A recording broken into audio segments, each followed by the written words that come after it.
Salibonani ba subscribers lama viewers eIBG Reality TV. Igama umxolisi isiboy sakuncube njengoba livele selisazi abaningi benu.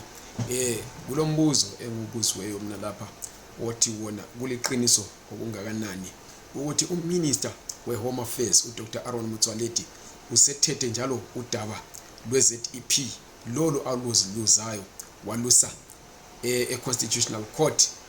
Njalo abantu bayabuza ukuthi benzeni njengoba izinto zikhanya zilokho zimi manzonzo beziqhubekela phambili zesima manzonzo kulokho kuyiwa kulela liyana icourt.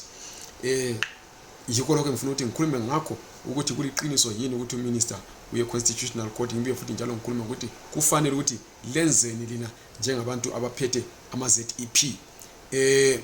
Kodwa ngingakaqhubekeli phambili ngicela ukuthi ngilinxuse ukuthi li-subscribe kule i-channel, li-like li video, libuye futhi njalo lishare ebantwini abaningi ukuze ifafazeke ingene ezindlebeni zonke ezingabe zingasizakala ngalokho esokukhuluma lapha, ngoba kuyinto ebalulekileyo kakhulu ikakhulu ebantwini abazama ukudingisisa ukuthi benze njani ngama permits wabo. Kumenye lama applications ukuthi baqhubeke yini be-apply labangakaqala ukuthi bayenze yini, ngoba bakwazi phela ukuthi i-court iza kuthini.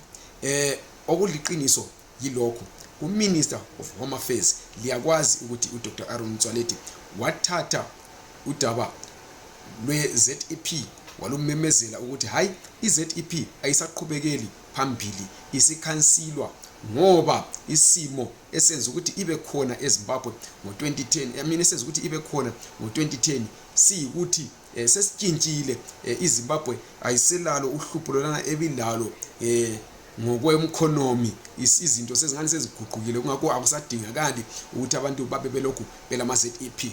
Kukanti iHelen Suzman Foundation le-Consortium for Refugees zathi zona no, lento enziwa nguMinister yenziwe kungakhulunyiswa nanga lalabo alama-ZEP, kungakhulunyiswa nanga lalabo abasebenza labalama-ZEP, njalo awukho emthethweni lokho kwenziwe nguMinister. Kukanti kuphambene lesisekelo sombuso wase South Africa i-Constitution.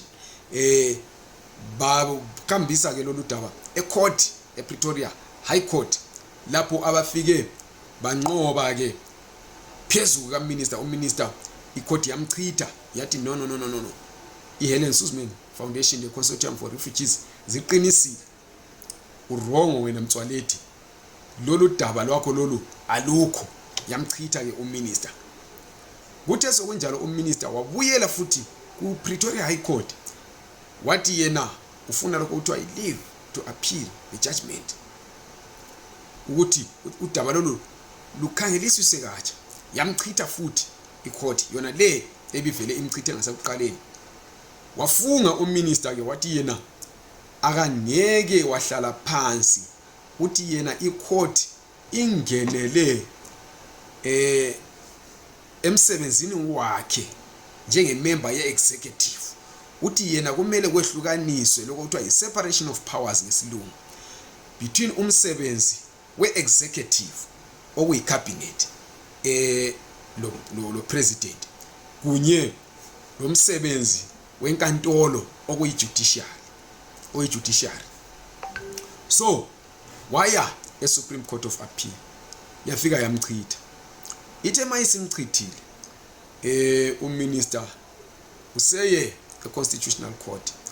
iHelen Suzman Foundation ke esikuchile ukuthi layo isimlandela, ayikonto esikuchile vele isimlandela, sifakile i-opposing affidavit ukuthi no, undodalo iSupreme Court of Appeal yathi mchitha, yathi udaba lakhe lolu alula chance ye-success, ukuthi vele alula nyawo zokuma phezulu, ngeke luphumelele enkantolo, ngoba kuliqiniso lokuthi kazange consult umuntu. Usephika yena uthi uconsultile lanxa ese-consult ethi yena uconsulte after esethethe decision. So akusi consultation yani, awungeke wena udlwengule umuntu ubususithi ngithe ngemva kwalokho ngase ngimshela wangiqoma. Kufanele uqele ushiyele ube suqonywa, ungaqonywa ke sungeza lokho kwenzayo livumelene. So yena uMinister uzithathele i-decision engaconsultanga, usesithi yena useconsultile.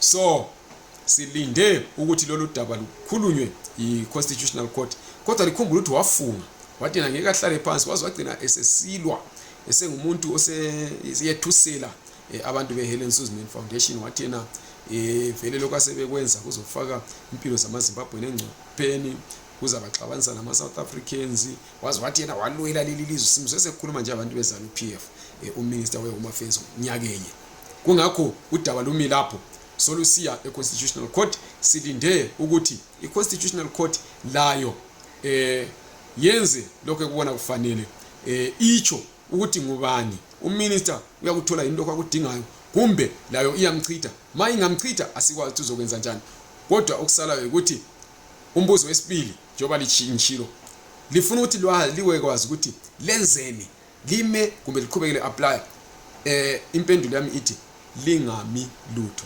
qhubekani le apply for ama waiver qhubekani le apply for ZEP le entsha nxa ukuthi lifuna lokho kumbe nxa usuthole iwaiver kumpula ama qualifications qhubeka uapply le mainstream South African visa ungami isikhathi siyahamba asikwazi i-Constitutional Court izathini asikwazi ukuthi izathatha isikhathi esingakanani kodwa qhubekani lisenza lokho uMinister litshele khona ngoba angazi imchitha icourt yena likhumbula ukuthi icourt ayitsho ukuthi kangakhanseli ZEP ithi indlela okuthiwa ngesilungu procedure ayenze ngayo yiyo engaqondanga kungakho qhubekani le applyer lingami isikhathi siyahamba ngiyabonga lingakhohlwa futhi njalo ukusubscribe ku channel nokulike ivideo leyi kunye lokuyishare ukusubscribe ucofoza wena usubscribe okwena le ichannel uyambona ubhalwe ngered nxa ususubscribe ile iyathi ukuthi subscribed iyabe sokutshintshila ikhala sokuyigrey ube sucoboza